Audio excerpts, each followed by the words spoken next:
دا د خوست ولایت د تڼۍ ولسوالۍ اړونده درګي سیمه ده چېرته چې له غنمو، جوارو او نورو حبوباتو نیولې تر شفتالو، سبزیو او هندواڼو پورې هر ډول حاصلات پکې ترلاسه کیږي. د خوست ولایت د کرنې او مالدارۍ ریاست مسؤلین وایي چې د یاد ولایت په اکثرو سیمو کې د هندواڼو حاصلات د نورو کلونو په پرتله زیات دي. د دوی په خبره بزګرانو ته یې په اړونده برخه کې د عامه پوهاوي ورکړي او هڅه یې دا ده چې په راتلونکي کې ورسره همکاري لا زیاتې کړي. د هندواڼو حاصلات په خوست کې، په الشیرو کې، په صبریو کې، په ګربزو کې او په تڼیو ولسوالیو کې ډېرې کرل کېږي. هندواڼو حاصلات ښه دي، خو البته یو مشکل دا ده چې هندواڼې هم طبیعي خبره ده چې اوبه زیاتې غواړي.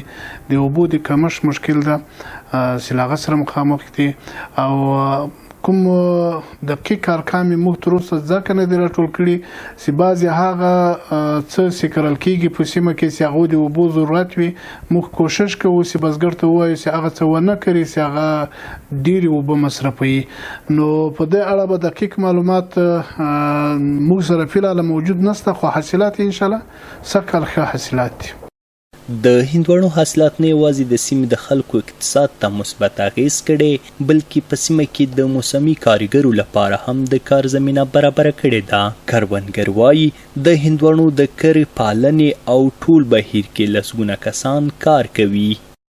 سږ تقریبا 2 جربه هندواڼه کرلې او د نورو کلو په نسبت سږ د هندواڼې حاصل ډېر ښه و.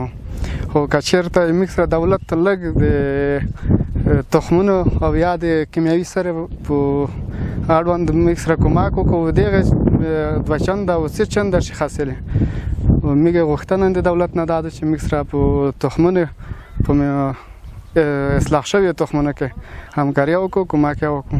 په منځکه انداسه 2 جربه منځکه په پونانده کرلې دي د هندواڼې حاصلات والا خو ډېر، خو چې باید موږ سره کومک وشي ځکه هېڅ موږ په برخ کې داسې ریپای نشته چې نه سر ریپای نه داسې بندونه بل برمې داسې چې موږ ته خراب شي کیم کور داسې نه کی.